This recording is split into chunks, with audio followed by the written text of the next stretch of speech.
Hello दोस्तों, मैं मेघा चावला आपका मेक करियर एकेडमी में स्वागत करती हूँ। आज हम पढ़ेंगे ज्योग्राफी में हमारा भारत का जो अक्षांशीय विस्तार है, देशांतरीय विस्तार है, भारत का पूर्वी राज्य कौन सा है, दक्षिणी राज्य कौन सा है, भारत का पूर्वी बिंदु कौन सा है। इसके साथ साथ हम पढ़ेंगे भारत का द्वीप समूह, भारत के द्वीप समूह में कौन कौन से हमारे यूनियन टेरिटरीज़ आती है, कर्क रेखा से कितने राज्य गुजरते हैं, और साथ में ही हम पढ़ेंगे मानक समय रेखा। तो हम इस वीडियो में ये सारी चीज़ों को कवर करेंगे और आई होप ये वीडियो आप लोगों के लिए बहुत यूज़फुल रहेगी। अगर वीडियो आप लोगों के लिए यूज़फुल रहे तो प्लीज़ वीडियो को शेयर ज़रूर करना अपने फ्रेंड्स के साथ। वीडियो स्टार्ट करने से पहले प्लीज़ चैनल को सब्सक्राइब कर लीजिए एंड बेल आइकन को प्रेस कर लीजिए। तो सबसे पहले हम पढ़ते हैं कि भारत कौन से महाद्वीप में आता है। तो भारत जो आता है हमारा एशिया महाद्वीप में आता है। जैसे कि आप लोग जानते हैं हमारे 7 महाद्वीप हैं, उसमें हमारा जो भारत है वो हमारा एशिया महाद्वीप में आता है। भारत में हमारे 28 राज्य हैं और 8 यूनियन टेरिटरीज़ हैं। ठीक है, हमने कभी अगर आपने पढ़ा हो तो हमने सबने पढ़ा है कि सबसे पहले भारत में 29 राज्य और 7 केंद्र शासित प्रदेश थे। फिर उसके बाद क्या हुआ, जम्मू कश्मीर के 2 टुकड़े कर दिए, जम्मू कश्मीर और लद्दाख। जम्मू कश्मीर पहले एक राज्य था, अब उसे क्या बना दिया, केंद्र शासित प्रदेश। साथ ही साथ लद्दाख को भी केंद्र शासित प्रदेश बना दिया। तो हमारे क्या हो गए, 28 राज्य हो गए और 9 केंद्र शासित प्रदेश हो गए। फिर हमारे जो केंद्र शासित प्रदेश थे, दादरा एवं नगर हवेली और दमन एंड दीव, इन दोनों को मर्ज करके एक ही केंद्र शासित प्रदेश बना दिया। तो इस तरीके से हमारे 28 राज्य और 8 यूनियन टेरिटरीज हो गई। ठीक है, जो भारत का क्षेत्रफल है वो है 32,87,263 किलोमीटर स्क्वायर, यानी कि 32,87,263। ठीक है, याद रखिएगा क्या है, 32,87,263। जो भारत का क्षेत्रफल है, क्षेत्रफल की दृष्टि से जो भारत का रैंक है वो कितना है, तो वो है रैंक हमारा 7। ठीक है, क्षेत्रफल की दृष्टि से भारत का रैंक कितना है, 7 है।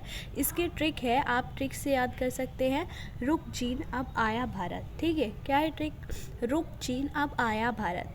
रुक से यानी रू से हमारा हो गया रूस, का से हमारा हो गया कनाडा, चा से चीन हो गया, आ से अमेरिका, बा से ब्राज़ील, आया से ऑस्ट्रेलिया और भारत से भारत। अगर 8वें नंबर का पूछे तो 8वें नंबर का है अर्जेंटीना।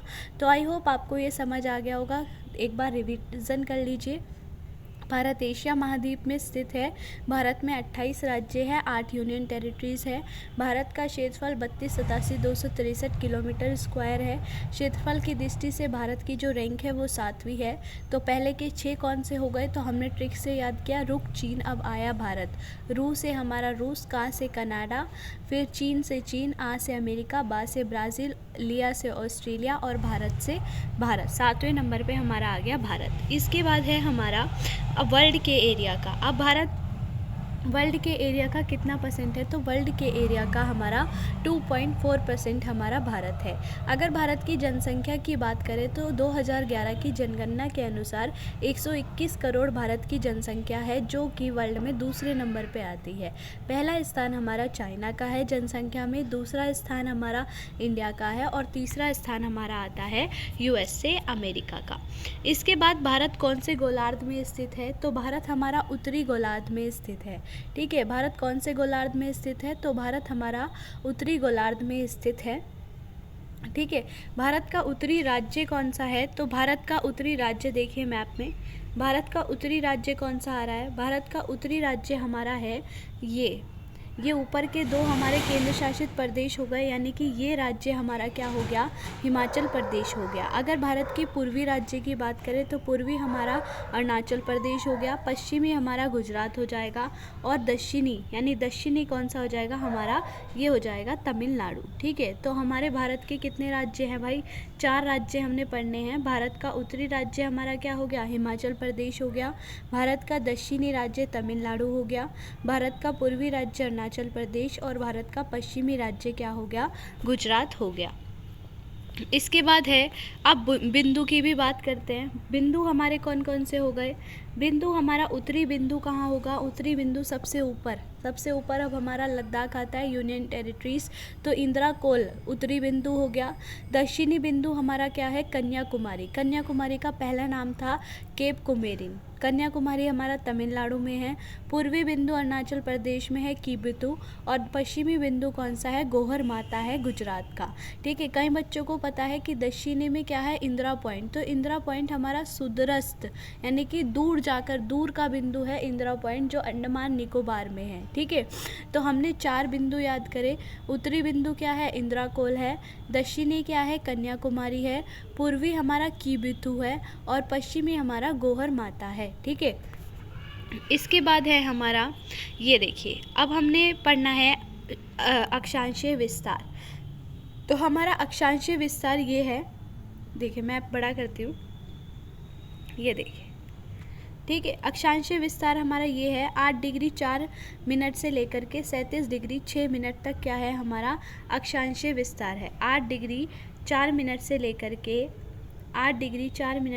के 37 डिग्री 6 मिनट तक क्या है हमारा अक्षांशीय विस्तार है। इसके बाद पूर्वी देशांतरीय विस्तार कितना है, तो 68 डिग्री 7 मिनट से लेकर के 97 डिग्री 25 मिनट तक क्या है हमारा देशांतरीय विस्तार है। याद रहेगा, 8 डिग्री 4 मिनट से 37 डिग्री 6 मिनट तक उत्तरी अक्षांश है, और पूर्वी देशांतर कितना है, तो 68 डिग्री 7 मिनट से लेकर के 97 डिग्री 25 मिनट तक है। देखिए इसमें पॉइंट्स भी दिखा रखे हैं। इंदिरा कोल जो है लद्दाख में है, गुहार माता हमारा पश्चिम में है, किबिथु अरुणाचल प्रदेश पूर्वी बिंदु है, और नीचे भी दिखा रखा है कन्याकुमारी, दिखा नहीं रखा, यहाँ पर है हमारा कन्याकुमारी तमिलनाडु में। ठीक है, और हमारी इसमें लंबाई भी दिखा रखी है। अगर पूर्वी मतलब पूर्व से पश्चिम तक देखें तो 2933 किलोमीटर है, उत्तर से दक्षिण देखेंगे तो 3214 किलोमीटर है, और स्थलीय सीमा से जो लंबाई है वो कितनी है हमारी 15,200 किलोमीटर हमें दे रखी है। ठीक है, आई होप आपको ये समझ आ गया होगा मैप से। अब हम वैसे समझ लेते हैं। तो पूर्वी भारत से उत्तर से दक्षिण तक की लंबाई अभी हमने पढ़ी थी, उत्तर से दक्षिण कितनी है 3214 किलोमीटर है, पूर्व से पश्चिम कितनी है 2933 है। दोबारा याद कर लीजिए, उत्तर से दक्षिण कितनी है 3214, ठीक है 3 2 1 4 3214। ठीक है, इसके बाद पूर्व से पश्चिम कितनी है 2933 है। उत्तरी अक्षांश कितना है 8 डिग्री 4 मिनट से लेकर के 37 डिग्री 6 मिनट तक है।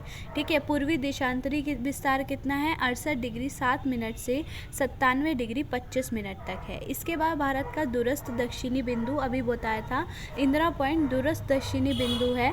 इंदिरा पॉइंट ग्रेट निकोबार में आता है। ये पूछ लेता है इंदिरा पॉइंट कहाँ है, तो ग्रेट निकोबार में आता है। अंडमान निकोबार के काफ़ी पार्ट्स हैं, तो ये हमारा ग्रेट निकोबार में आता है। नेक्स्ट है हमारा स्थलीय सीमा की लंबाई। ठीक है, अभी थोड़ी देर पहले बताया था स्थलीय सीमा की लंबाई कितनी है, तो 15,200 किलोमीटर थी।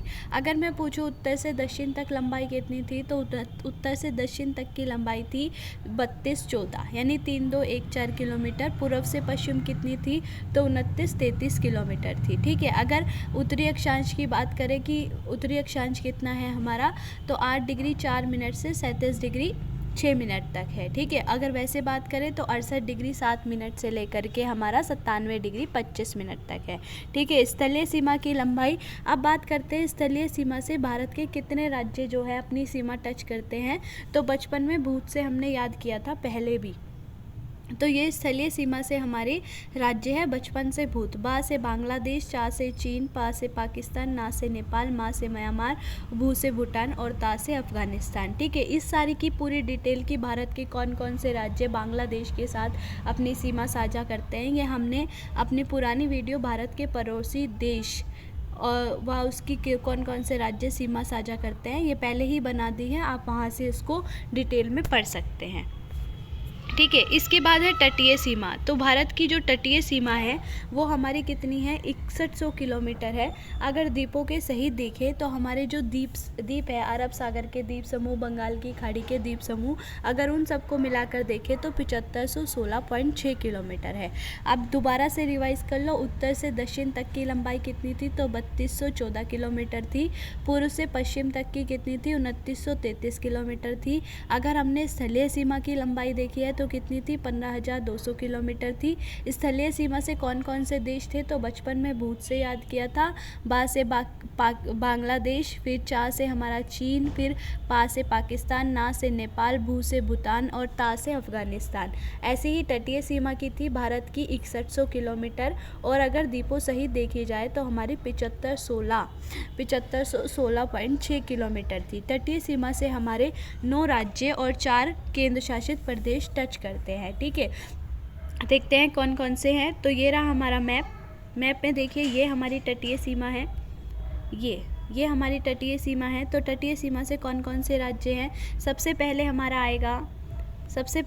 आएगा गुजरात के बाद महाराष्ट्र के बाद गोवा के बाद कर्नाटक के बाद केरला। यानी 5 तो हमारे कहाँ से आ गए, 5 हमारे पश्चिमी आ गए और 4 हमारे पूर्वी आ जाएंगे। पूर्वी हमारे वेस्ट बंगाल, उड़ीसा, आंध्र प्रदेश और तमिलनाडु। याद रहेगा, मैप से याद कर लीजिए। सबसे पहले क्या आएगा, गुजरात के बाद महाराष्ट्र के बाद गोवा के बाद कर्नाटक के बाद केरल।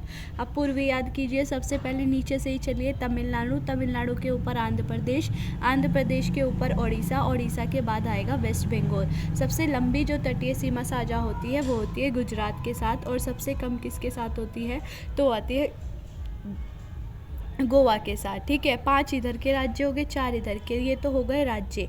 इसके बाद हमने बोला 4 यूनियन टेरिटरीज़, तो 4 यूनियन टेरिटरीज़ भी देख लीजिए। यहाँ पर है एक दमन एंड दी दादरा नगर हवेली जो मर्ज हो गई है। यहाँ पर है हमारा अंडमान एंड निकोबार। ठीक है, इधर साइड हमारा लक्षद्वीप है और एक होता है हमारा पंडुचेरी, हेरा। तो 4 यूनियन टेरिटरीज़ भी जो होती है इसके साथ साझा होती है। अब हम इसे डिटेल में पढ़ते हैं। सबसे पहले है गुजरात। ठीक है, गुजरात की हमने अभी बताया सबसे लंबी तटरेखा है गुजरात की, जो राज्य के काठियावाड़ में स्थित है। ठीक है, गुजरात के राज्य में स्थित है कौन सी, काठियावाड़ राज्य में स्थित है हमारी गुजरात की तटीय सीमा, और ये सबसे लंबी सीमा है। ठीक है, इसके बाद महाराष्ट्र से गोवा तक का जो तटीय क्षेत्र है उसे कोंकण तट के नाम से भी जाना जाता है। और एग्जाम में पूछ लिया जाता है कि कोंकण तट कहाँ से कहाँ तक है, तो महाराष्ट्र से गोवा तक के जो एरिया है उसको कोंकण तट कहा जाता है। इसके बाद है कर्नाटक को हम कनारा के नाम से भी जाना जाता है, और कनारा तट हमारा गोवा से मंगलुरु तक है। इसके बाद केरल को मालाबार तट के नाम से भी जाना जाता है, जो मंगलुरु से कन्याकुमारी तक है। ठीक है, इसके बाद हमारा है तमिलनाडु को हम कोरोमंडल तट के नाम से भी जानते हैं। आंध्र प्रदेश को उत्तरी सागर के नाम से जाना जाता है। उत्कल तट के नाम से किसे जाना जाता है, ओडिशा को। और इसके बाद आएगा पश्चिम बंगाल, जिसे बैगा तट के नाम से भी जाना जाता है। एक बार रिवाइज कर लो, गुजरात में भाई काठियावाड़ राज्य में था। कोंकण तट कौन सा होता है, महाराष्ट्र से गोवा तक का होता है। इसके बाद गोवा से हमारा कर्नाटक आता है। कर्नाटक में कनारा होता है जो मंगलुरु से, यानी गोवा से मंगलुरु तक जाता है। इसके बाद केरल आता है। केरल में हमारा कौन सा होता है तट, मालाबार तट होता है, जो हमारा कहाँ जाता है, मंगलुरु से कन्याकुमारी जाता है। इसके बाद इधर साइड यानी मैप में तमिलनाडु को ही हम कोरोमंडल तट कहते हैं। फिर उड़ीसा को हम कहते हैं सरकार करके था ना, हाँ जी, उत्तरी सरकार के नाम से जानते हैं। उसके बाद उसके बाद हमारा उड़ीसा को उत्कल तट, और पश्चिम बंगाल को हम कहते हैं बैगा तट के नाम से जानते हैं। सबसे लंबी तटीय सीमा किसकी है, गुजरात की। अगर एग्जाम में पूछ ले दूसरे नंबर की, तो GAT से याद रखना, गेट से। सबसे पहले गुजरात आएगा, A से आंध्र प्रदेश और T से तमिलनाडु आएगा। सबसे कम किसके साथ साझा होती है, तो गोवा के साथ होती है। अब भारत के टोटल 16 राज्य और 2 यूनियन टेरिटरीज क्या करती है, अपनी सीमा साझा करती है। याद रखना कितने राज्य, भारत के टोटल 16 राज्य और 2 यूनियन टेरिटरीज अंतर्राष्ट्रीय सीमा साझा करते हैं। इसके बाद नेक्स्ट टॉपिक है हमारा द्वीप समूह किसे कहते हैं, जमीन का वह समूह जो चारों ओर से पानी से घिरा हुआ हो, उसे क्या बोलते हैं, द्वीप समूह कहते हैं। जैसे हमारा कौन सा हो गया, बंगाल की खाड़ी के द्वीप समूह हो गए, और दूसरा अरब सागर के द्वीप समूह हो गए। बंगाल की खाड़ी में हमारे 2 द्वीप समूह आते हैं, अंडमान द्वीप समूह और निकोबार द्वीप समूह, और अरब की खाड़ी में हमारे आता है लक्षद्वीप द्वीप समूह। ठीक है, अब पढ़ेंगे हम अंडमान द्वीप समूह। अंडमान द्वीप समूह की सबसे ऊंची चोटी कौन सी होती है? तो ये होती है सेंडल पीक। ठीक है, सेंडल पीक हमारा जो है अंडमान द्वीप समूह में आता है। अंडमान द्वीप समूह की सबसे ऊंची चोटी है सेंडल पीक। द्वीपों की संख्या यहाँ पर होती है 550। ठीक है, द्वीपों की संख्या कितनी है? 550 होती है। इसकी जो उत्पत्ति होती है वो तित्तक पर्वत श्रेणी अराकन नामा के विस्तार से होती है। इसमें विशेष क्या है? इसमें बलुआ पत्थर होते हैं, चूना पत्थर और शैलें पाई जाती है। नेक्स्ट है हमारा बैरन द्वीप। ठीक है, बैरन द्वीप अंडमान में ही क्या है? बैरन द्वीप होते हैं। बैरन द्वीप एक ज्वालामुखी है। बैरन हमारा भारत के दो ही ज्वालामुखी है, नरकुंडम और बैरन ज्वालामुखी। तो बैरन जो है हमारा सक्रिय ज्वालामुखी है। दक्षिण एशिया एवं भारत का एकमात्र सक्रिय ज्वालामुखी कौन सा है? बैरन द्वीप है। ठीक है, और ये कहाँ है भाई? पोर्ट ब्लेयर से 135 किलोमीटर दूर है। पोर्ट ब्लेयर जो है अंडमान निकोबार की राजधानी है। ठीक है, और जो नरकुंडम है ये हमारा प्रसुप्त ज्वालामुखी है। याद रखिएगा, बैरन द्वीप कहाँ पर है? पोर्ट ब्लेयर से 135 किलोमीटर दूर है, अंडमान सागर में है बैरन द्वीप, और ये भारत का एकमात्र सक्रिय ज्वालामुखी है। और जो नरकुंडम है ये हमारा प्रसुप्त ज्वालामुखी है। इसके बाद निकोबार द्वीप समूह। तो निकोबार द्वीप समूह की सर्वोच्च चोटी हमारी माउंट थूलियर है। ठीक है, 642 मीटर है, और उसकी कौन सी थी? उसकी थी हमारी सेंडल पीक अंडमान की। ठीक है, और ये निकोबार की है माउंट थूलियर। द्वीपों की संख्या यहाँ पर कितनी है? 22 है, और वहाँ कितनी थी? 550। ठीक है, तो टोटल 572 अंडमान निकोबार द्वीप समूह में हमारे द्वीप हैं। इसके बाद 10 डिग्री जो चैनल है वो क्या करता है? अंडमान निकोबार द्वीप समूह को अलग कौन सा चैनल करता है? तो 10 डिग्री चैनल अंडमान और निकोबार द्वीप समूह को अलग करता है। इसके बाद कुछ महत्वपूर्ण चैनल पढ़ लेते हैं जो एग्जाम में पूछे जाते हैं। तो सबसे पहले आता है 8 डिग्री, फिर आता है 9 डिग्री। आप इसे माल से याद कर सकते हैं। ठीक है, दोनों किसके बीच है? हमारा मालदीव के बीच ही है। दोनों हमारा मालदीव के मतलब मिनिकॉय के बीच आएंगे, मिनिकॉय व मालदीव के बीच में। पहला हमारा है मिनिकॉय व मालदीव के बीच में, और दूसरा है मिनिकॉय व लक्षद्वीप के बीच में। ठीक है, तो पहला हमारा क्या हो गया?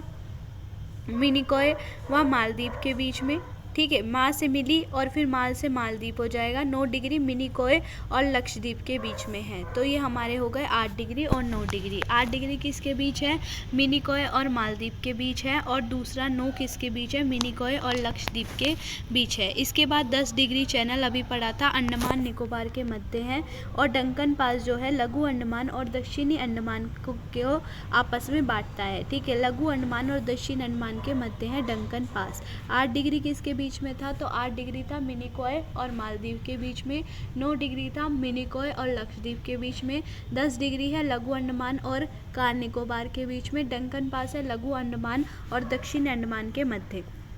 इसके बाद है कोको चैनल। कोको चैनल जो है कोको द्वीप जो म्यांमार में है और उत्तरी अंडमान के मध्य है, यानी कोको चैनल हमारा म्यांमार व उत्तरी अंडमान के मध्य है। पाक स्टेट और मन्नार की खाड़ी दोनों तमिलनाडु व श्रीलंका के मध्य है। पाक स्टेट और मन्नार की खाड़ी कहाँ है? तमिलनाडु व श्रीलंका के मध्य में है। ये अगला आ गया, मन्नार की खाड़ी तमिलनाडु व श्रीलंका के मध्य है। अगर पूछा जाए कि भौगोलिक रूप से ग्रेट निकोबार के सबसे निकट इंडोनेशियाई द्वीप कौन सा है? तो सुमात्रा द्वीप है। ग्रेट निकोबार के सबसे निकट इंडोनेशियाई द्वीप है ये सुमात्रा द्वीप। ठीक है, ग्रेट निकोबार के सबसे पास कोई इंडोनेशिया का द्वीप है तो वो कौन सा है? सुमात्रा द्वीप है। इसके बाद है अरब सागर के द्वीप समूह। तो अरब सागर के द्वीप समूह में हमारा क्या आता है? लक्षद्वीप आता है, जो केरल के मालाबार तट के करीब है। इसके बाद इसमें द्वीपों की संख्या कितनी है? इसमें द्वीपों की संख्या 36 है। अब हमने पढ़े थे अंडमान। अंडमान में कितने थे? तो अंडमान में हमारे 550 थे, और निकोबार में हमारे कितने थे? 22। तो ये हो गए थे 572। अब लक्षद्वीप में कितने हैं? तो 36 है। लक्षद्वीप में कौन कौन से चैनल आ रहे थे? तो एक 9 डिग्री चैनल आ रहा था लक्षद्वीप में, जो हमारे मिनिकॉय और लक्षद्वीप को अलग करता था। इसके बाद जो मिनिकॉय है वो क्या है? लक्षद्वीप का दूसरा सबसे बड़ा द्वीप है। पहला कौन सा है? तो एंड रोड हमारा लक्षद्वीप का सबसे बड़ा द्वीप है। ठीक है, एंड रोड है, एंड से याद कर लो। लक्षद्वीप का सबसे बड़ा द्वीप कौन सा? एंड रोड है। और मिनिकॉय क्या है? लक्षद्वीप का दूसरा सबसे बड़ा द्वीप है। कवारत्ती जो है लक्षद्वीप की हमारी क्या है? राजधानी है। ठीक है, अगर पूछ लिया कि लक्षद्वीप के बीच में कौन सा चैनल है तो 9 डिग्री है। मिनिकॉय और लक्षद्वीप को क्या करता है? अलग करता है। और मिनिकॉय जो है हाँ, मिनिकॉय जो है वो लक्षद्वीप का दूसरा सबसे बड़ा द्वीप है। पहला कौन सा है तो एंड्रोड है। 8 डिग्री चैनल किसे अलग करता है तो 8 डिग्री चैनल हमारा करता था मिनिकॉय और मालदीव को अलग करता था। ठीक है, याद रखना ये। ठीक है, इसके बाद है हमारा कर्क रेखा। कर्क रेखा जो है हमारी भारत के मध्य से गुजरती है और भारत में 23.5 डिग्री उत्तरी अक्षांश पर झुकी हुई है। अगर आप मैप देखेंगे तो गुजरात से थोड़ा सा ऊपर, हल्का सा ऊपर है, गुजरात में ही देखने को मिलेगा आपको। गुजरात मतलब गुजरात का जैसे ऐसे है ना, तो गुजरात के यहाँ पर देखने को मिलेगा हमारा कर्क रेखा और लिखा हुआ होगा 23.5 डिग्री उत्तरी अक्षांश। तो हमारी कर्क रेखा जो है भारत में 23.5 डिग्री उत्तरी अक्षांश पर है और भारत के 8 राज्यों से गुजरती है। ठीक है, सबसे पहले आप मैप से देखिए, मतलब मैप में सबसे पहले क्या आएगा, मैप में सबसे पहले ये हमारा मान लो ये हमारा मैप में जान लो ये मैप है, यहाँ से आएगा, 1 मिनट, ये ठीक है, ऐसे करके आएगा। तो यहाँ पर हमारा गुजरात से इधर से निकलेगी, तो जब गुजरात से होकर जाएगी तो ये वाली जो चीज़ है हल्का सा राजस्थान भी टच होगा। ठीक है, तो सबसे पहले गुजरात आएगा, गुजरात के बाद राजस्थान आएगा, राजस्थान के बाद मध्य प्रदेश आएगा, मध्य प्रदेश के बाद छत्तीसगढ़ आएगा, छत्तीसगढ़ के बाद झारखंड, झारखंड के बाद पश्चिम बंगाल, फिर त्रिपुरा, मिजोरम। एक बार दोबारा मेरे साथ ही रिपीट कर लीजिए, आप अपने सामने मैप रख लीजिए, आपको अच्छे से याद हो जाएगा। सबसे पहले हमारा क्या आएगा, गुजरात आएगा, गुजरात के बाद राजस्थान, राजस्थान के बाद मध्य प्रदेश, मध्य प्रदेश के बाद छत्तीसगढ़, छत्तीसगढ़ के बाद झारखंड, झारखंड के बाद पश्चिम बंगाल, पश्चिम बंगाल के बाद त्रिपुरा और त्रिपुरा के बाद मिजोरम। ठीक है, आई होप आपको याद हो गया होगा। एक बार दोबारा रिपीट कर लीजिए, गुजरात, गुजरात, राजस्थान, राजस्थान के बाद मध्य प्रदेश, मध्य प्रदेश के बाद छत्तीसगढ़, छत्तीसगढ़ के बाद झारखंड, झारखंड के बाद पश्चिम बंगाल, पश्चिम बंगाल के बाद त्रिपुरा, त्रिपुरा के बाद मिजोरम। अगर आपको ये याद नहीं हो रहे तो आप एक ट्रिक से भी याद कर सकते हैं। ट्रिक है हमारी मित्र राग छाछ में पीयू। मी से हमारे मिजोरम हो गया, ता से त्रिपुरा हो गया, रा से राजस्थान, गा से गुजरात, छा से छत्तीसगढ़ और झा से हमारा झारखंड, मा से मध्य प्रदेश, पा से हमारा पश्चिम बंगाल। तो हम ये कर्क रेखा भारत के कहाँ से गुजरती है, 8 राज्यों से गुजरती है। अगर आप मैप से याद कर ले तो वेल एंड गुड, नहीं कर सकते तो आप ट्रिक याद कर लीजिए, मित्र राग छाछ में पीयू। इसके बाद है IST यानी कि Indian standard time, international standard time, यानी कि भारत की मानक समय रेखा। जो मानक समय रेखा हमारा लिया गया है वो हमारा कहाँ से लिया गया है, वो इंग्लैंड के ग्रीनविच से लिया गया है, जो भारत में अगर भारत से देखा जाए भारत में 5.5 घंटे आगे है। भारत का टाइम जो है 5.5 घंटे आगे है और भारत में जो रेखा है पूर्वी देशांतर वो 82 डिग्री पूर्वी देशांतर है और वो कहाँ से गुजरती है, प्रयागराज के मिर्ज़ापुर के नैनी से गुजरती है हमारी IST। ठीक है, मानक समय रेखा, और भारत के 5 राज्यों से भी टच होती भी जाती है। अगर पूरा एग्जैक्ट देखा जाए तो प्रयागराज के नैनी से गुजरती है और 5 राज्यों से टोटल गुजरते हुए जाती है। वो कहाँ से गुजरती है, UP MP AP Chhattisgarh Orissa. याद रखना, UP MP AP Chhattisgarh Orissa. U से उत्तर प्रदेश, M से मध्य प्रदेश, AP से आंध्र प्रदेश, छत्तीसगढ़ और उड़ीसा। यहाँ से हमारी क्या निकलती है, ये IST होकर जाती है। ठीक है, ये ग्रीनविच मीन टाइम जो है हमारा इंग्लैंड से लिया गया है, जो भारत के समय रेखा अगर भारत से कंपैरिजन करें तो भारत का समय 5.5 घंटे आगे है। अगर एग्जैक्ट पोजीशन पूछे तो 82 डिग्री पूर्वी देशांतर प्रयागराज के नैनी से होकर गुजरती है। अगर स्टेट पूछ ले तो स्टेट हमारे 5 स्टेट से होकर जाती है, UP MP AP और छत्तीसगढ़ और उड़ीसा। तो ये थी हमारी आज की वीडियो। आई होप आपको ये वीडियो बहुत हेल्प करेगी एग्ज़ाम में। और अगर वीडियो अच्छी लगे तो प्लीज़ चैनल को सब्सक्राइब कीजिए और वीडियो को लाइक कीजिए, शेयर कीजिए एंड कमेंट कीजिए। Thank you.